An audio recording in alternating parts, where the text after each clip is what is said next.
Hey, what's up, guys? It's Suchi here.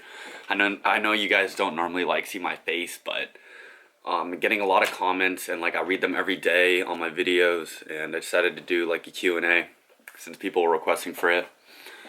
And like yeah, I've received quite a few questions about my Integra and my RX7. Mainly, not gonna lie, mainly it's my RX7, but I have some about the Integra too.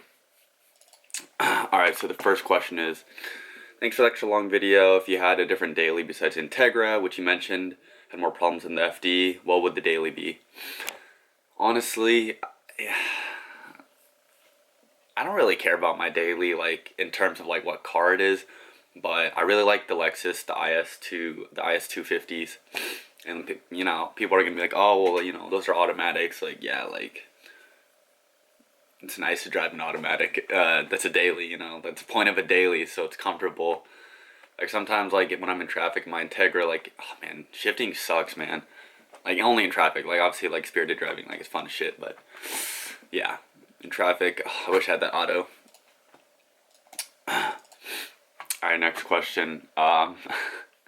This isn't really a question, it's actually my friend, but he said, I'll give you this RX-7 Hall Wheel for your RX-7 deal.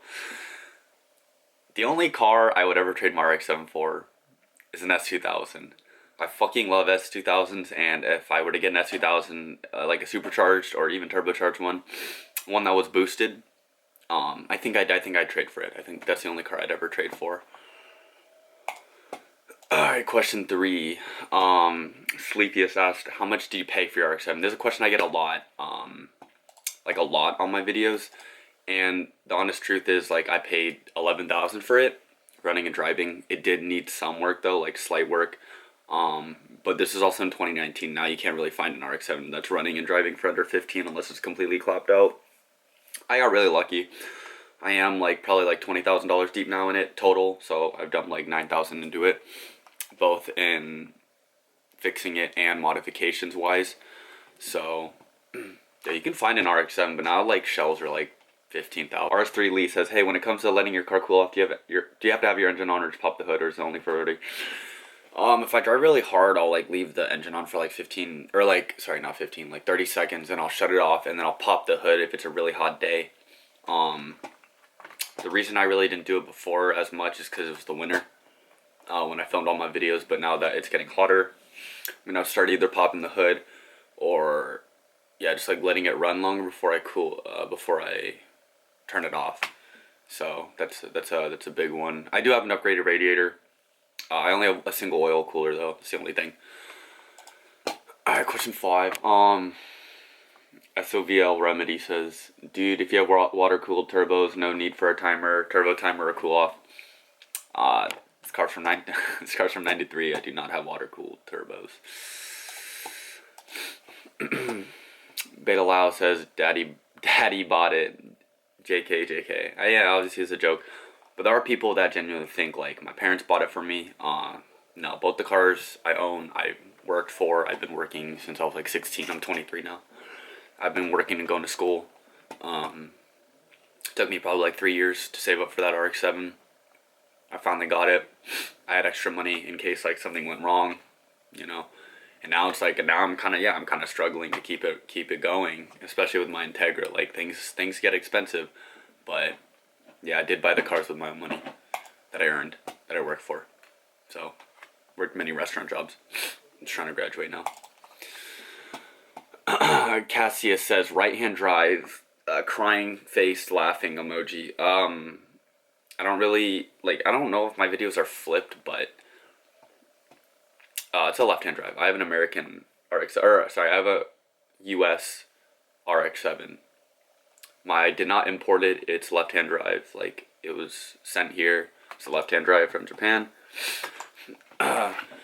Question 8. Janver says, how much horsepower is that? I'm making like 330 at the wheels. Probably less now, because, like, I don't know. I think I have a vacuum leak, or something. Something's not right. But yeah, usually it's like, I think I clocked in at like 310, 320, depending on the weather.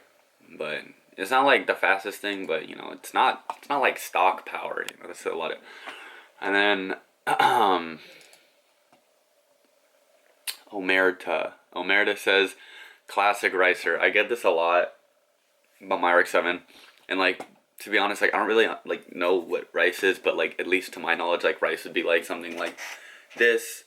Um, like rice back when I was like getting into cars like in 2015, 2016 was like Honda Civics that'd be like clapped out with like big old wings and like a bunch of decals and like shit like that. Like my RX7, like I have like shit on it. Like I have a full exhaust, I have intake, of a down part that goes with the full exhaust. I have an aftermarket ECU for it. I have it like tuned. I have it tuned by an actual tuner. It's not a flash tune. Like I had someone actually tune it. I've upgraded. I have a super fuel pump in it.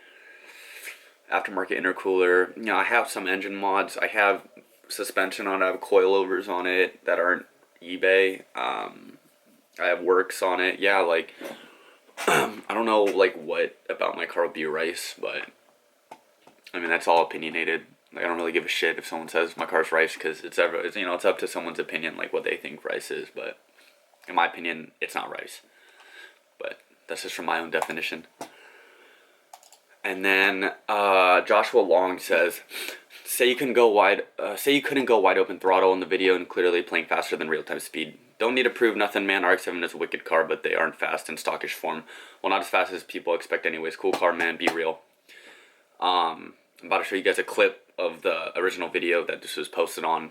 It's I'm about to show you like what I edited on, and like basically if you can see here, like the clips, if you speed it up, it'll say 2 times. Like none of my clips have 2 times or like adjusted speed. So that's how you know like I don't speed up my videos. Like I would have absolutely no reason to speed up my videos. Like that would be ridiculous. And that's just like kind of stupid. You know, that just doesn't make sense for me to do that. You know, I'm always real with you guys. Like I would never speed up or like want to make my car like look faster. Like that's, my car is making like 320, 330 wheel horsepower. Like it's pretty quick. It's not like super slow. It's actually like kind of quick. I don't know what you consider stockish form is, but it is tuned. It does have some engine mods. It's on stock ports, but it's a pretty healthy motor, so it's gonna be like a bonus clip. Like no one asked this, but for my Integra, like everyone's asking questions about my RX-7, my Integra, I paid $4 for it, $4K. It was already built like that. I'm getting it tuned in 2 weeks from now, or actually 10 days from now. I'm getting it tuned, so hopefully like it'll crack VTEC harder and I'll make more power in it. Because I really like, in all honesty, people always ask like, oh, like you have an RX-7, like why would you know, choose to drive your Integra? And dude, like honestly, like the comfort of like the Integra, like reliability and gas mileage and all that shit wise, like outweighs the nostalgia of like being able to drive like the RX-7. Like I love my RX-7. I appreciate it very much. I'm very grateful I have one. But like at the end of the day, like I'm always worried when I'm driving it, because I'm always afraid like shit, like what if, you know, what if something goes wrong? What if like my oil pump stops working? I don't know, like, you know, oil starvation, fuel starvation, like I lean out, I blow up, vacuum line goes bad, I overboost. There's a lot of things that can go wrong with the RX-7 because it's around the same design year as the Integra, but the Integra is NA. When you have boost, anything with a boost, you're gonna like start dealing with a lot more problems, and that's what I've been dealing with my RX-7. Like you guys know I have boost issues with it, so I can't go wide open throttle sometimes. So yeah, but anyways, this is my Q&A. Thanks for watching.